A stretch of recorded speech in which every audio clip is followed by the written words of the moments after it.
Bear with me a moment. I'm sharing on Facebook right now.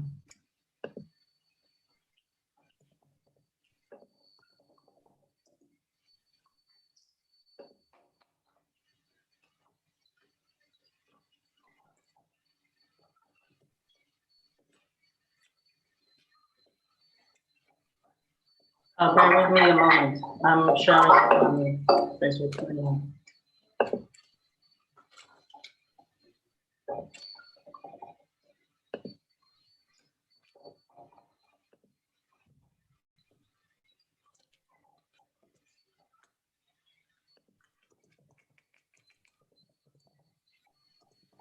Bear with me a moment. I'm sharing on Facebook right now. I think we are live. Let me mute everyone else. All right.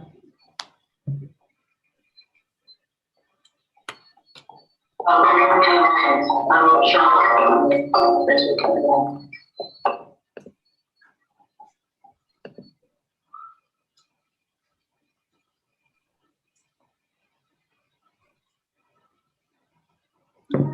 Yes, we are live.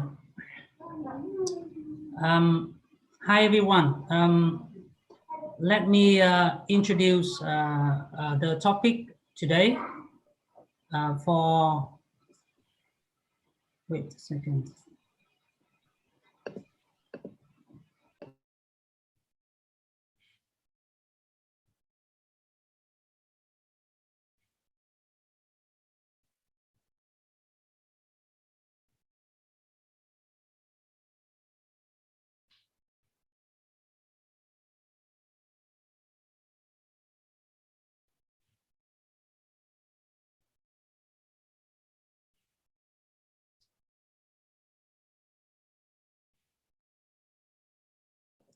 First of all, let me introduce to all of you the series introduced by VI Art Vietnam. Would you mind, Stephen, for me to speak in Vietnamese for the first part? I'd like to introduce it a little bit to the Vietnamese audience. Chào tất cả các bạn. Chúng ta hôm nay tham gia cái phiên hàng tuần talk show cùng với lại một số các chuyên gia. Thì tôi xin lỗi các bạn trước là ngày hôm nay có một cái trục trặc nhỏ là anh tiến sĩ Ngô Quốc Chiến không tham gia được với cả chúng ta, bởi vì là cái Chiến do một cái trục trặc ở tại thành phố Hồ Chí Minh nên thầy Chiến không có vào được trong không có truy cập được internet. Thế vì vậy cho nên là thầy có để lại một số các cái thông tin để cho chúng ta chia sẻ hôm nay, nhưng mà sẽ không có sự tham gia của thầy Chiến. Tuy nhiên là chúng ta cũng rất là may mắn hôm nay chúng ta có sự tham gia của trạng sư Stephen Lim. Ông Stephen Lim thì chắc là những người đã từng làm việc cùng với lại cái trọng tài quốc tế ở Việt Nam thì chắc là ai cũng ít nhiều cũng đều sẽ biết ông Stephen Lim. Thì ông Stephen Lim đã sang Việt Nam mấy lần, đã phát biểu tại Việt Nam cũng tương đối là nhiều lần, và cũng là một cái người bạn đồng hành với lại Việt Nam trong một cái thời gian cũng khá lâu rồi, trong mấy năm qua. Và ông Stephen Lim thì là trạng sư của cái Chambers 39 Excess, tức là một cái Chambers có thể nói là lớn nhất ở London về thương mại. Cái Chamber này cũng có văn phòng đại diện ở Singapore. Và cái hoạt động của ông Stephen Lim thì chủ yếu là về lĩnh vực trọng tài. Ông là trọng tài viên của rất nhiều các trung tâm trọng tài ở trong khu vực và quốc tế. Ông Stephen Lim thì không những chỉ có làm SIAP, ông cũng là trọng tài viên của panel của Hồng Kông IAC, của THAT, của rất nhiều các cái trung tâm khác, và ông cũng tham gia hỗ trợ cũng như là tham gia góp ý vào các cái rules của các cái trung tâm này. Và Stephen Lim cũng là một cái thành viên ở trong cái nhóm của CIAT của Singapore, và ông cũng sang Việt Nam trong các lần phát biểu thì cũng với tư cách là giảng viên của CIAT ở Singapore. Ông nghiên cứu và cũng như là có cái thực tiễn tham gia về các cái vấn đề liên quan đến luật áp dụng trong tố tụng trọng tài quốc tế một cách rất là sát sao, và một trong những cái người trọng tài viên có kinh nghiệm nhất ở trong khu vực hiện nay. Hôm nay thì đề tài của chúng ta sẽ là về luật áp dụng, các luật áp dụng ở trong trọng tài quốc tế. Thì vấn đề này nó là vấn đề rất khó, bởi vì là chúng ta thường không để ý. Nếu chúng ta làm trọng tài trong nước thì chúng ta sẽ không ai để ý là cái luật áp dụng nó là gì, đương nhiên nó là luật Việt Nam rồi, đúng không ạ? Thế nhưng mà khi chúng ta thêm cái chữ quốc tế vào thì cái vấn đề nó trở nên cực kỳ phức tạp. Và tôi đã làm thử một cái bài test, tôi có làm thử một cái bài cái bài kiểm tra nhỏ với tất cả các bạn ở trên mạng, ở trong cái group của chúng ta ADA, thì chúng ta thấy là các cái câu trả lời thì mọi người cũng đã nói được những cái phần khác nhau ở trong cái vấn đề này, nhưng mà chưa có giải quyết được hết những cái vấn đề mà nó rất là sâu và nó rất là các cái khía cạnh nó rất là đặc sắc mà chúng ta không nhận thức hết được. Thế thì tôi có mời ông Steven hôm nay sẽ chia sẻ với tất cả các bạn trong nhóm ADA của chúng ta về những cái kiến thức quan trọng nhất liên quan đến cái luật áp dụng trong quá trình giải quyết một cái vụ trọng tài quốc tế, và có một số các cái chia sẻ và trao đổi mà chúng ta sẽ cùng nói chuyện thêm với cả ông Steven Lim. Và tôi cũng sẽ có một cái số các câu hỏi hỏi sẵn để hỏi cho Steven Lim, và cũng sẽ chia sẻ với cả các bạn một số các cái câu hỏi liên quan đến cái phần mà luật Việt Nam của thầy Chiến. Bây giờ thì ông Steven Lim sẽ chia sẻ với chúng ta một cái phần những cái chia sẻ của mình liên quan đến vấn đề luật áp dụng.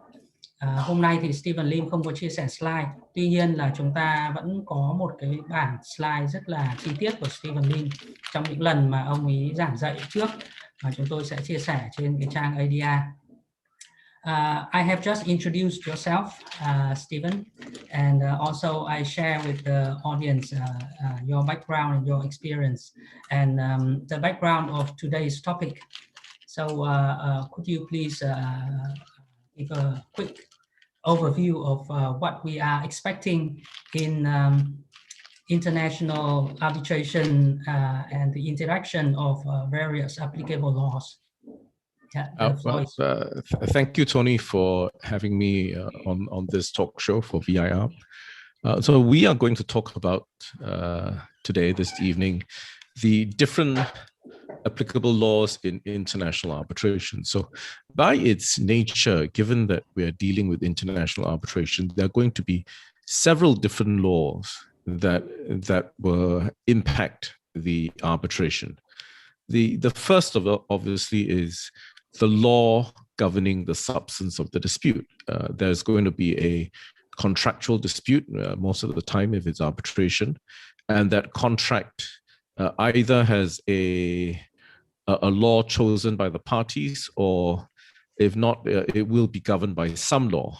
So there is the law governing the substance of the dispute, and the tribunal will have to decide the dispute applying the law governing the substance of the dispute. So that's the first obvious law that one will encounter in an international arbitration. But in addition to that, there are several other laws that we'll have to consider. There's the next obvious law would be the law governing the procedure of the arbitration. And that's sometimes called, in the Latin term, lex arbitri, the law of the arbitration. So this would be the law that would govern the arbitration proceedings. So it's the law governing the dispute, and that would be usually based on the contract that is in dispute. And then there's the law that governs the procedure of the arbitration. This would usually be the law of the seat, but there may be exceptional circumstances where perhaps some other law would apply. We can talk about that later, but this would be the law that provides what would be the powers of the tribunal, whether the tribunal has the power to decide its own jurisdiction, which court would supervise the arbitration. This would all come under the law governing the procedure of the arbitration. Then let's move on and look at some of the other laws. The other next obvious law that you'll encounter in international arbitration is the law governing the arbitration agreement. So this comes about because of the doctrine of severability or separability. This is a very established doctrine in international arbitration, which is that the arbitration agreement is separate from any contract within which it's contained. You can obviously have an arbitration agreement, which is a standalone arbitration agreement, but that is probably less often that you find that. You can have it. And usually you would tend to see that more in situations where an arbitration agreement is entered into after a dispute has arisen. And it's much rarer that you find those circumstances. What you would more often see is that there would be a contract, an agreement between the parties dealing with the substance of their transaction, and there would be a dispute resolution clause included, and that clause, if we're talking about arbitration, would be an arbitration agreement. So that clause would be part of the contract, but it is established in international arbitration that is, for several purposes, is separate from and severable from the arbitration, from the contract itself. One of the purposes of this would be that it would allow the tribunal to decide whether the contract itself is valid or invalid. Because if it were not severable, then if the tribunal decides that the contract is not valid, that might include the fact that the arbitration agreement is not valid. Then if the arbitration agreement is not valid, how could the tribunal decide anything? So in order to get around that circularity, the concept of severability was developed. Now, as part of that, though, because the arbitration agreement is seen as a separate agreement, it is possible that the arbitration agreement may have a different law from the law governing the contract or the substance of the dispute. It is not necessarily the case that it must be a different law, but it can be a different law. So the other law that will come across is the law governing the arbitration agreement. And why is the law governing the arbitration agreement relevant? Well, it's relevant because it would decide then the validity of the arbitration agreement, interpretation of the arbitration agreement. It is seen as a proper law of a governing law on its own of that contract, which is the arbitration agreement. So all matters that are then determined by the governing law, or the proper law of that agreement, that contract, would be determined by that law governing the arbitration agreement. Then there are some other laws still that one would have to consider in an international arbitration. The next obvious one is obviously the law of the place of enforcement. Because in an arbitration, international arbitration, once you get your award, you would want to enforce this award, unless, of course, the award is voluntarily complied with. You would want to enforce this award in a place where the award debtor has assets. And then when you go to that jurisdiction to enforce that award, that country will enforce that award based on its own law. In most countries now, there would be signatories to the New York Convention. I think by latest count, I think it's 161 or 162 countries have signed up to the New York Convention. So you would expect most countries would sign up to that, but still you'd have to look at that law applicable. If it is a New York Convention country, then it would have to be compliant with the New York Convention. But there's still issues you need to consider about how that country puts in place and enforces the New York Convention. And before we leave this issue, there's one other law that will come up, which is the law governing the capacity of parties to arbitrate. Because as I've discussed, the arbitration agreement is a contract, just like any other contract. And as you would be aware, there are laws concerning whether an entity has the power to enter into that contract. So that's the capacity of the party to arbitrate, the capacity of the party to enter into an arbitration agreement. So that would depend on the domicile or the nationality of that party. If it's a If it's an individual, it would depend on the domicile of that individual. If it's a company, it would depend on the place of incorporation. So as you can see, there are quite a number of different laws that one have to consider in any international arbitration, at least 5. I mean, not all of them may become critical or relevant in an arbitration, but there are at least 5 different laws that one would have to consider.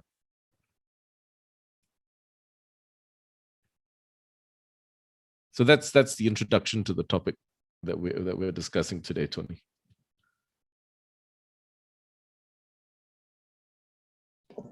Sorry, I'm on mute.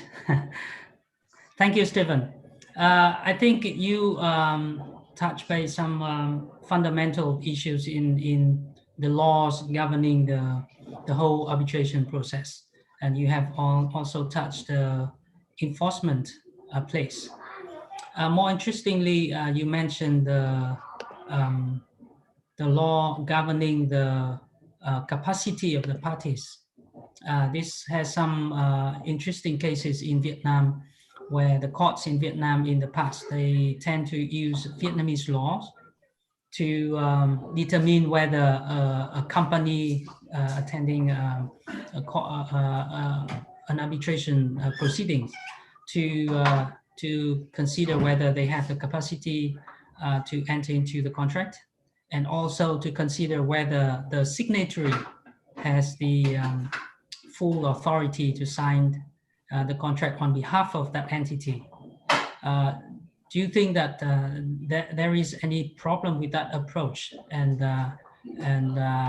what would it cause in terms of the result of the approach to the decision, to the final outcome of the proceedings? Well, if the Vietnamese court is determining the question of capacity, I think it needs to determine the question of capacity, as I said, according to the domicile or the nationality of the parties. So if the party is not a Vietnamese party, then that would have to be determined according to whatever is the law of the domicile. Now, of course, if the party is a Vietnamese party, then yes, the Vietnamese court can determine under Vietnamese law whether the party had the capacity to enter into an arbitration. But there is also this idea, this concept that is inbuilt into the New York Convention. And remember that the New York Convention has got 2 parts to it. The part that is more well known and talked about is the enforcement of arbitral awards, but that's in Article 5 of the New York Convention. There's also Article 2 of the New York Convention, which deals with enforcement of arbitration agreements, and there is commentary about Article 2, which it says that what a New York Convention country has to do is to recognize and give effect to arbitration agreements, unless it's null, void, or incapable of being performed, and capacity of the party to arbitrate would fall into that. But it has to do so on internationally accepted norms. That's the point, that a country should not apply idiosyncratic or discriminatory rules that would apply only to a Vietnamese party, or perhaps only to arbitration. I mean, if a Vietnamese company under Vietnamese law has the power to enter into a contract, for example, which one would expect, but then the Vietnamese court were to say that, this company cannot enter into an arbitration agreement, particularly if it's an international arbitration agreement, then that would be seen as something that is, idiosyncratic and discriminatory, and that would not be compliant with the New York Convention. I mean, I can look at this actually from another angle, which is the impact of insolvency on arbitration. And there's quite a famous case. It's the Vivendi and Electrum case, which involved I think it was a Spanish or a Portuguese party, but that party became insolvent. And under the law, it was either Spanish or Portuguese law. Under that law, it said that a party that became insolvent, loses the right to enter into an arbitration agreement, so that any arbitration it entered into, is deemed revoked. And this gave rise to a series of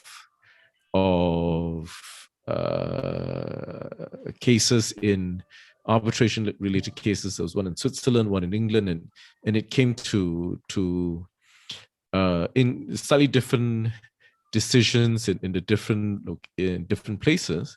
But the sum of it, the point I raised was that the commentary now about that case, the thinking is that that law which says that a country, that an entity in that country loses the right to arbitrate, is seen as idiosyncratic and discriminatory, and it may not be enforced in a jurisdiction outside of that country. I mean, obviously, whatever what that country wants to do on its own law, you can't stop them from doing that if the courts interpret their law that way. But the question would be whether an arbitration happening, say, in a different seat. So in that case, let's assume that it was Portuguese company, but involved in an international arbitration in England.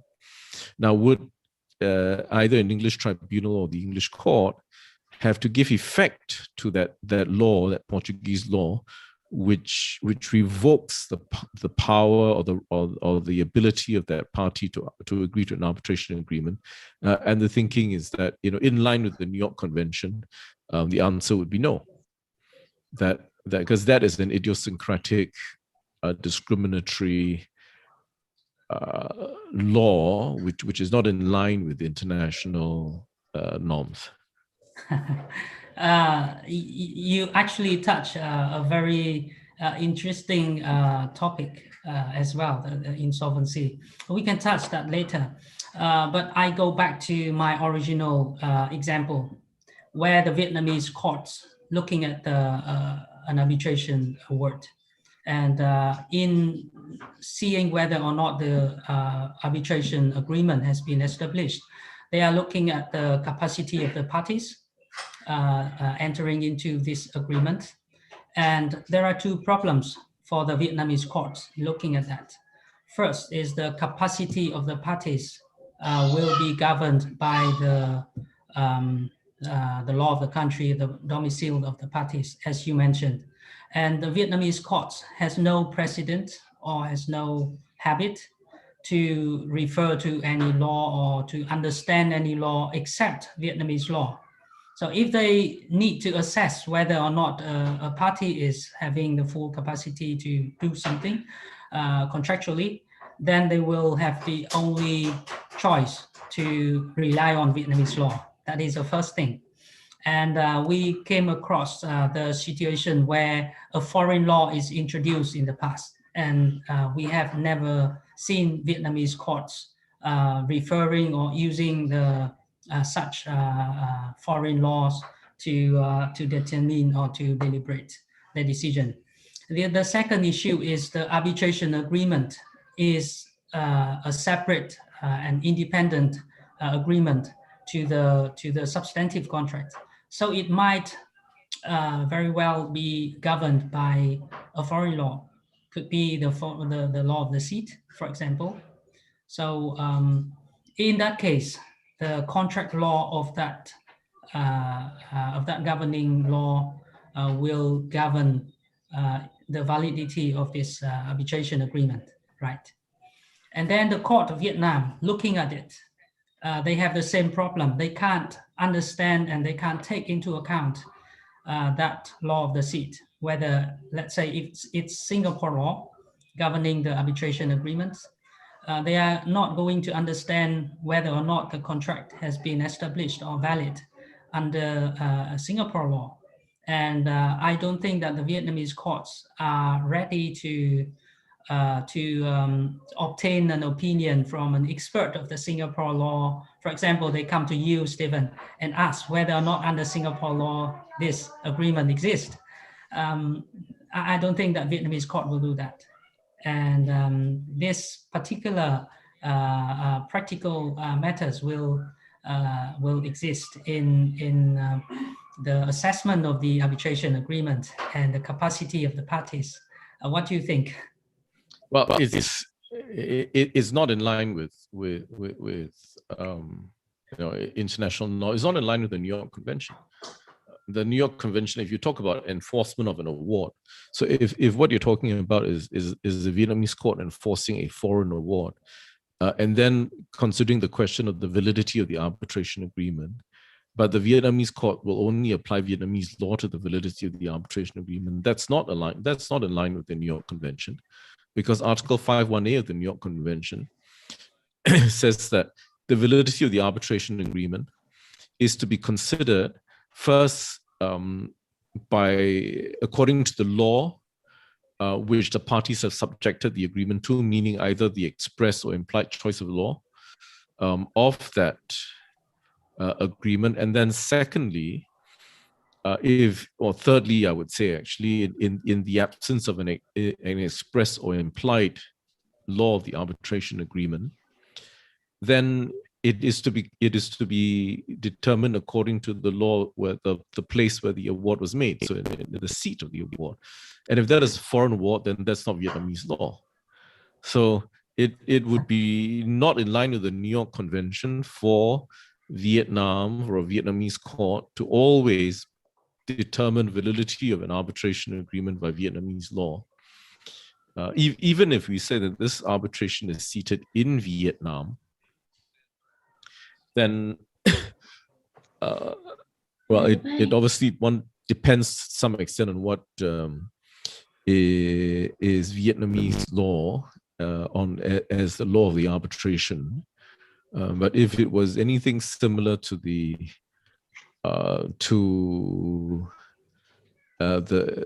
model law, then again you come back to the same point, which that the validity of the arbitration agreement is first to be determined according to the law to which the parties subjected it to, and then secondly the law of the, only by default becomes a law of the seat. So only in that one circumstance, if the parties had not expressly or impliedly agreed a law for the arbitration agreement with the law of the seat, and in this case, if the seat is Vietnam, then Vietnamese law would apply. Yeah, that's quite interesting.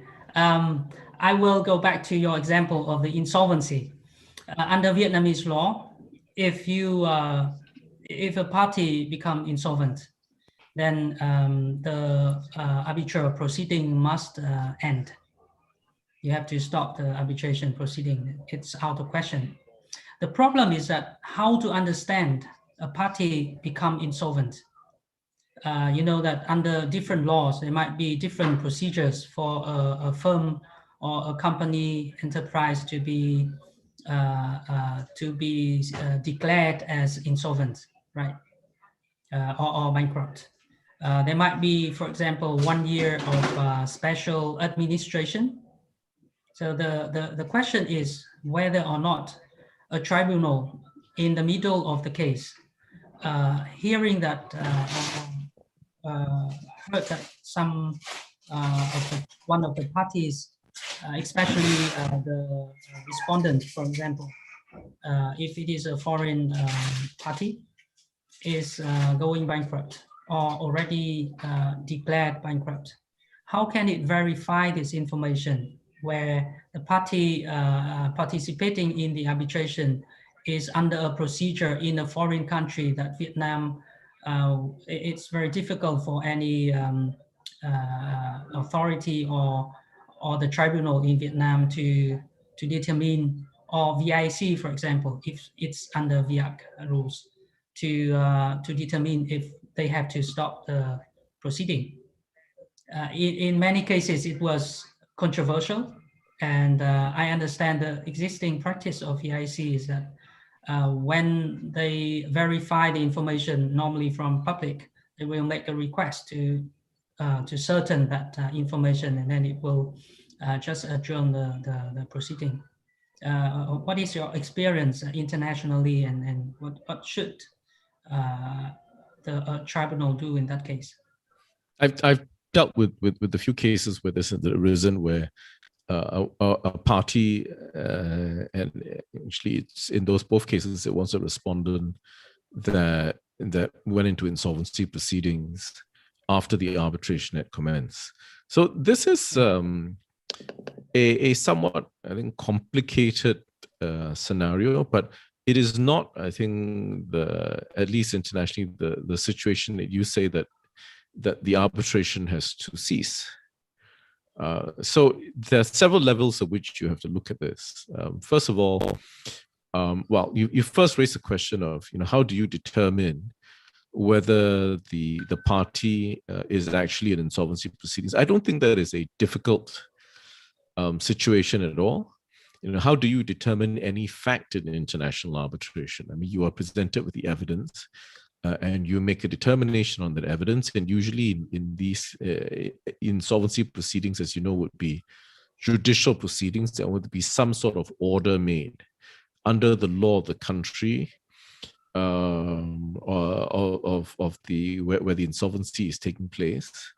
What they call it, I believe, the lex concursus. So the law of the insolvency, and there will be some order. So you can readily see that there is indeed some order. Usually, when an insolvency takes place as well, there's some sort of insolvency practitioner that then takes over the running of the company, and he would come and say, "Well, I've been appointed, and here is the order of court or other order and under the competent authority that appointed me." So it's not difficult to establish that. Now, the more difficult thing is where what happens after that. Right? You've established that there is insolvency proceedings going, and usually in most jurisdictions, at least the ones that I have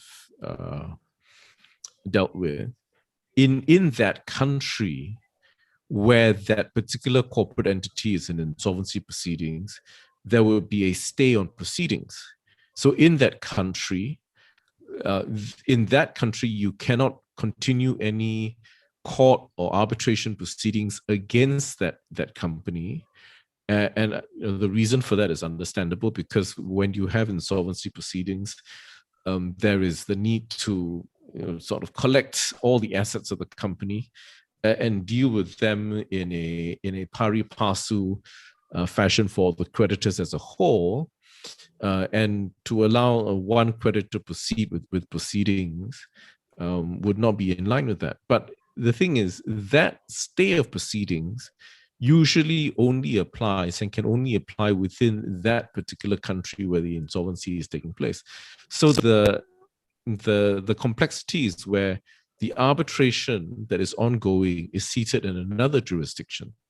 So on what basis then? Because since usually laws are not extraterritorial, I mean, usually a law in country A doesn't usually have any effect in country B. So if country A is the law of the insolvency and country B is the place of arbitration, how does the stay against proceedings of the moratorium in country A take effect in country B? If it doesn't take effect, then what is the basis on which you would stay the arbitration? There is no basis on which you would stay the arbitration. And now that there is a ancestral model law on insolvency, on recognition of insolvency proceedings, it is possible to obtain recognition of that insolvency. So if there's an insolvency in country A, and both countries are signatories to the ancestral model law on the recognition of insolvency proceedings, it may be possible for the insolvency practitioner in country A to go to country B, the place of the arbitration, and seek recognition, but he has to do that. He has to seek recognition of those insolvency proceedings. And if those insolvency proceedings are recognized, then a stay would apply. But then that stay applies as a fact of the law of country B.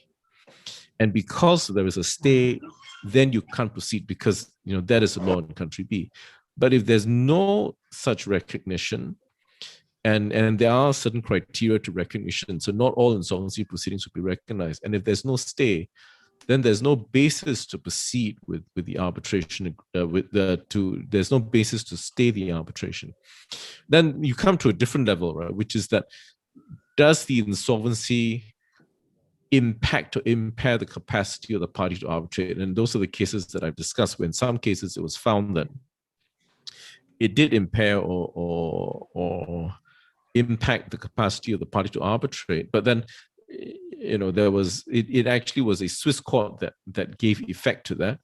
But in a subsequent, and that received a lot of criticism, and in a subsequent decision of the Swiss court, they decided to apply, different facts. They decided to not decide the same way, and said that there was no impact or impairment of the capacity of the party to arbitrate. And as I said, internationally now there is a at least commentary which says that that sort of law of bankruptcy law, which revokes the power to arbitrate, would be seen as idiosyncratic and discriminatory, and would not be expected to be enforced internationally in a different jurisdiction. So it's quite complex, where you do have insolvency, but it happens. Yeah. I've dealt with it, and you have to walk through it step by step. And you usually might end up in a situation where actually you would say, I have to proceed, because there is no stay preventing me as an arbitrator from proceeding. And if the claimant insists on proceeding, then I have to proceed. Yeah, I think that's really complicated when you try to explain that. And I just add up to what Stephen has just explained. We had a few conferences in the working group of UNCINTRA on the insolvency. And I learned from that is that about more or less 10% of the cases in international arbitration, in particular with the ICC, actually involve the insolvency process. So it's not that rare. It's account for about 10% of the cases that you will have to deal with in international arbitration. Now we move to another question that we have been in debate for some time in Vietnam. There are a few areas where we are not sure whether these issues are considered procedure or substantive. I understand that if we consider it's a procedure, then it should be governed by the laws of the seat, right? If it is considered a substantive issue, normally it will be governed by the substantive law of the contract. And unfortunately, in Vietnam, for example, issues like the limitation period and a few other issues, burden of proof, are still controversial. We don't know whether these are considered procedure or substantive. In many cases, if it is procedure, then the Vietnamese court is allowed to bring the case and consider it a violation of the procedure, and then they will be able to touch the content of the award. And if they consider it's a violation of the procedure, it will have the power to turn down an award, not to recognize and enforce it. But if it is a substantive, then the court, generally speaking, under the New York Convention, the court is not allowed to open up the award and read again. So what is your opinion and proposal for dealing with these type of matters? they are not always clear under different domestic laws. Yes, sometimes the line between what is procedural and what is substantive is not so clear. But let's take it one by one. Let's start first with limitation period. The trend is actually, and this I think makes a lot of sense, which is actually to look at the law, the substantive law governing the dispute for limitation periods rather than the law of the sea. Let's take a truly international arbitration, for example. So you have a party from Thailand, hypothetically, a Thai party, and a Cambodian party with arbitration in Vietnam, right? And let's say the governing law between those two parties is Singapore law, just hypothetically, right? So if you look at it from that perspective, where the arbitration, the only connection to Vietnam is that Vietnam is the seat of the arbitration, but it has no connection with the parties, with the subject matter of the dispute, or with the law governing the dispute. Why then should Vietnamese limitation periods be used to determine whether the claim is caught by a limitation period? I mean, go back again to think about what is the purpose of limitation periods. The purpose of limitation period is to put some finality to litigation, really, in a court, isn't it? That's why you have limitation periods. You have limitation periods so that people are not subject to claims 30, 40 years later, and you don't want the court system to be overburdened because of that. So you have limitation periods. But those policy considerations really don't apply in Vietnam, where none of the parties come from Vietnam, the subject matter doesn't involve Vietnam, and the governing law doesn't involve Vietnam. So why would you look to the law of the seat? I think looking to the law of the seat in that circumstance doesn't make sense. But does that mean that you don't apply any limitation period at all? You then consider the next obvious candidate is really to look at the law governing the substance of the dispute, because if you choose a particular law, in that case, say Singapore law, and under Singapore law, Singapore would impose a limitation period on a claim being brought. You could see why it makes sense then to say that that's where you look to see whether a limitation period applies. I mean, that has more connection. Clearly, that has more connection to the substance of the dispute, to the claim being brought, than the limitation period applicable in the seat, which has no connection at all to the transaction, to the parties, to the law governing the dispute. The only connection being that the parties have chosen that as the seat to arbitrate. So the trend has been that for limitation periods, one would be to look to the limitation periods in the law governing the dispute and not the seat. Let's look at the other issue, burden of proof. Now that's actually maybe an easier one to deal with, because the burden of proof you could say is really a matter of evidence, which one might then say if it's evidentiary, it's just it's procedural. But if you think about it as well, in most arbitrations, in most jurisdictions, evidentiary rules don't apply. So if burden of proof is part of the law of the evidence, then these evidentiary rules don't apply. Let's take Singapore, for example.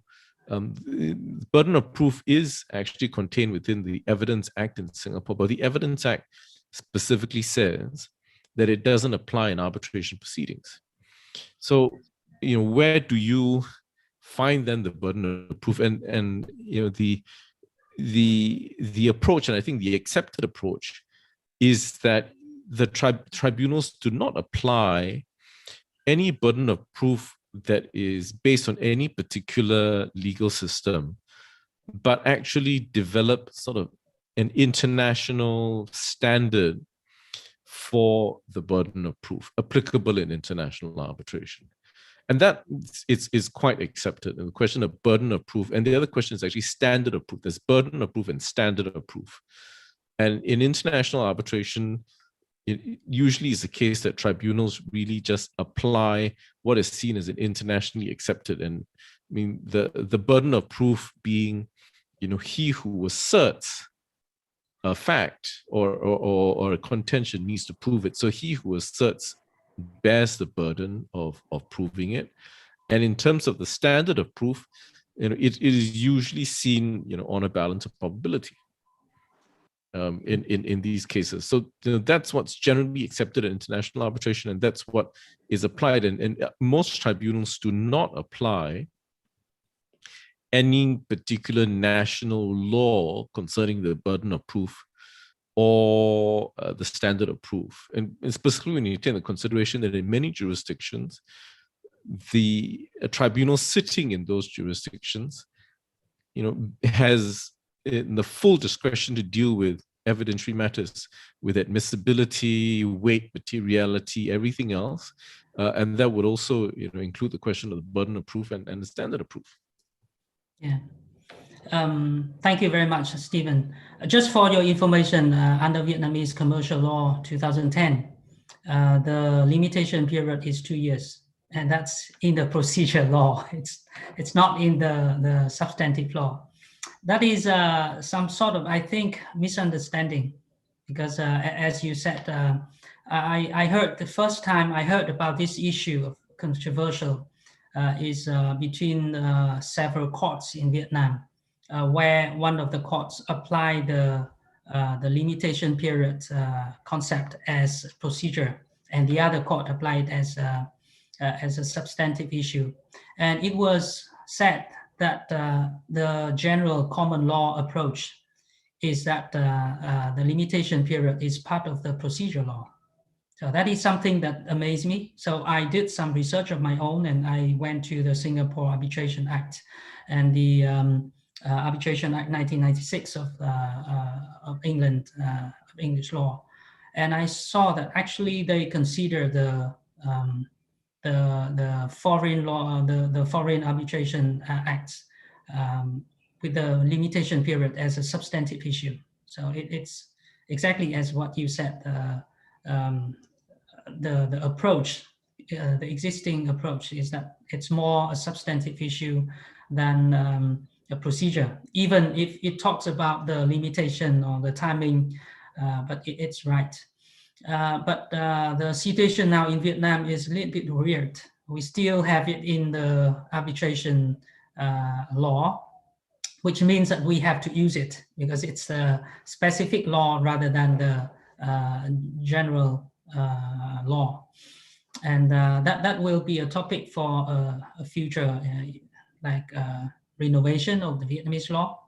But let's move on. We in terms of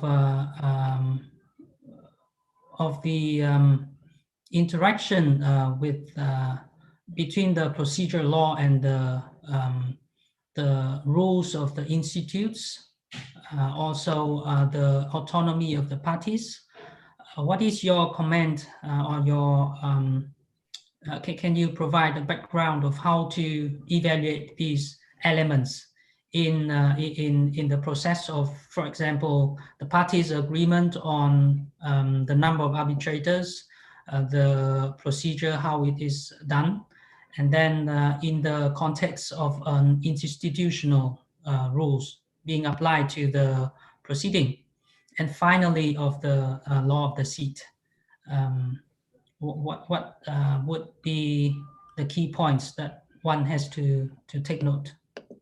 Well, I would actually start from the other way around. Actually, I would start actually looking at what is the law governing the procedure of the arbitration? What is the law of the seat? And what does the law of the seat say about, if you take the example of appointment of arbitrators, what does the law of the seat say about the appointment of arbitrators? And most arbitration laws are going to say the parties can choose how many arbitrators they want. They might usually specify it's 1 or 3, and then they can choose how they want, how many they want, and how that's to be appointed. So that's the first level, right? So the law of the seat gives the parties the choice. And if the parties had then decided to apply some arbitral rules, they've agreed that the arbitration would be done according to some arbitral rules, then you look at the rules to see what the rules say. And most of the time, the rules also usually say, except in certain exceptional circumstances, and we can come to that later, but most of the time the rules say that the parties have the right to choose how many arbitrators they want and how these arbitrators are going to be appointed. So you work your way, I would think you work your way from what does the law governing the procedure of the arbitration say, up to the next level. If there are any rules that have been applied, then you need to see what the rules say. And then, both of them usually refer back to the party, giving the parties the autonomy to do so. But if you look at it the reverse way, say the parties say that we want to appoint, let's take a case of a sort of unusual case. We want to have 2 arbitrators. That's what they say, and that's their choice. But then there are some jurisdictions, and I know Thailand is one of them, which says that the parties can decide on the number of arbitrators, but it has to be an odd number, cannot be an even number. So, and that's one of those instances where party autonomy just isn't going to work, because the law of the arbitration says that you have to have an odd number, so you can't decide that you want to. That's not going to override the law governing the arbitration agreement, which is why I think, from my perspective, you start with the law of the arbitration agreement first, and then you see what that says. And then and if the rules are applied, then you see what the rules say. And then, you finally then go to the party, what the party's agreement is. Yeah.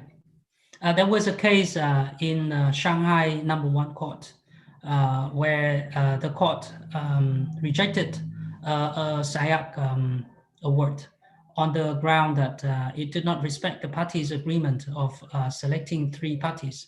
Under the SIAC rules, I think it's previous rules before the 2017, it was said that in the expedited procedure, there's only one sole arbitrator. And I think it was the reflection of how the party's autonomy is interacted with the rules that the parties choose, and the court decided that the autonomy of the party will prevail the rules, even if they choose the rules as SIAC rules. And I understand that after that case, SIAC did amend the rules to say that if you use the SIAC rules, including the expedited procedures, then it will prevail any of your pre-agreed. I mean, if you choose it, you must choose as a whole set. You can't just choose some of our rules and the other you do not accept. What do you think about that case? Yeah, so that case did involve the expedited procedure for SIAC. And when SIAC introduced the expedited procedure, they introduced the idea that if you have an expedited procedure, then there normally will be only one arbitrator, and that arbitrator will be appointed by the president of the court. So even if the parties have agreed there'll be a 3-member tribunal, the president of the court can decide that there should only be one arbitrator, and that is the arbitrator that will be appointed. So in other words, the president can override the party's initial choice of 3. But you have to look at this in context, right? I mean, it is in the context of the expedited procedure, in the context of the whole rule. So the way the SIAC approached this is to say that the parties are aware what the rules are. The parties chose the SIAC rules, and they know then that the SIAC rules provide for an expedited procedure. And in the expedited procedure, the rules actually provide that if the expedited procedure is applied, then the president can appoint one arbitrator instead of three. And there's a good reason for that as well, because in most cases, the expedited procedure is applied to low value disputes. And so when you have a low value dispute and you want to have that dispute decided in a short time frame, in the SIC, the expedited procedure requires the award to be issued within 6 months of the appointment of the tribunal, then it makes more sense. You will save money, you'll save time. You have one arbitrator rather than three. So the idea behind it was to simply say that the parties opted into this by choosing the SIC rules. The one thing, though, the SIC did not do, and some arbitral institutions that are a little bit more cautious and conservative about this, would say that this new rule, for example, like the HKIAC, I think had taken this approach, and I think the ICC as well had taken this approach, which say that this procedure would only apply to arbitrations that had been entered into that adopted the ICC rules or the HKIAC rules, after the rules had been amended. So the argument there is that the rules have been amended, parties are deemed to know what the rules are, and if you then still choose the rules, then you are opting into what the rules provide. The SIC took a more aggressive approach and didn't have that limitation. And yes, there was that case where the Shanghai court found that that was not in accordance with the parties' agreement. I think it's questionable and debatable whether that indeed is the case. You can see the argument saying it is in accordance with the parties' agreement because the parties agreed to arbitrate according to the rules as they stand at that time. Right? Most of the time when you agree to apply an institution's rules, you agree to apply the institution's rules which they stand at the time. And let's assume that the arbitration agreement had been entered into in, just say for simplicity's sake, 2010, but the dispute arises 10 years later, and by then a new set of rules had come into place for that institution. Is the new set of rules that are going to apply, not the old set of rules? Because usually the rules will say that these rules will apply to any arbitration that is commenced after these rules had been put in force. So it's not when the arbitration agreement is entered into, but when it commences. So that is it did happen, and that is one of those debatable cases. But I think, if my recollection is correct, there was a subsequent case in China involving an SIC expedited procedure, where there was also a 3-member panel reduced to 1, and that was enforced in China. So you can see as well that within China as well, there are different perspectives on this issue. Yeah. I think that's another case in Shanghai as well in 2019. And the same in Vietnam, we have different court cases, and the court decided differently. So we can't ensure that everything is straight in one way, right? And sometimes it's not that stable enough. I have an audience who would like to make a question. I think my other questions at the end, so I'd like to ask if one of our audience, Mr. Lộc. Mr. Lộc, do you want to make a question or a comment?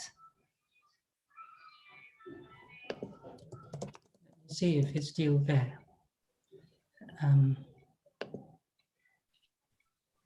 No, I think no. We are quite close to, no, actually we are out of time. So if we don't have any other questions, I'm going to make a brief in Vietnamese for our audience. Later on, they may still have the opportunity to watch again. I think the session today with all the discussion we had is very interesting. So I will put a brief for our audience to close out today's chat. Thưa tất cả các bạn, chúng ta vừa mới trao đổi một số các cái nội dung hết sức là thú vị với cả cái ông trạng sư Stephen Lim. Thì tôi xin phép để cho một số các bạn cũng chưa có nhiều cái có thể là chưa đọc được chưa nghe được tốt ở tiếng Anh ấy. Tôi xin phép tổng kết lại một chút là chúng ta có rất nhiều loại luật áp dụng trong cái trọng tài quốc tế các bạn ạ. Và trong cái buổi hôm trước khi mà tôi đặt lên câu hỏi thì đã có một số bạn đã chỉ ra được rất là rõ là các cái loại luật này bao gồm là luật áp dụng cho cái thỏa thuận trọng tài, đúng không ạ? Luật áp dụng cho cái bản thân cái hợp đồng, nó gọi là substantive law, và cái luật áp dụng cho quá trình tố tụng trọng tài, đúng không ạ? Đấy là cái thứ ba. Rồi còn có cả luật áp dụng cho cái bên mà tham gia vào cái tranh chấp, tức là cái bên mà họ có cái quốc tịch hoặc là cái nơi mà họ thành lập ra cái công ty đó, đúng không ạ? Thì nó cũng cái luật nước đó nó cũng ảnh hưởng đến cái năng lực để ký kết và thực hiện các cái proceeding. Ví dụ như là công ty đó mà nó bị phá sản chẳng hạn thì nó cũng sẽ ảnh hưởng đến cái proceeding, là có thể nó bị dừng lại cái quá trình tố tụng trọng tài, và cái luật của cái nước mà nơi thi hành cái phán quyết trọng tài.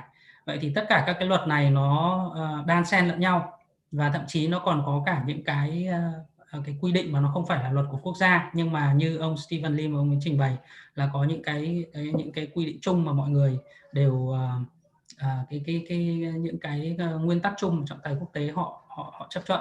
Ví dụ như là nói đơn giản như là về substantive có Incoterms, về những cái IBA thì nó cũng có những cái quy định liên quan đến evidence, liên quan đến cách lựa chọn trọng tài, vân vân.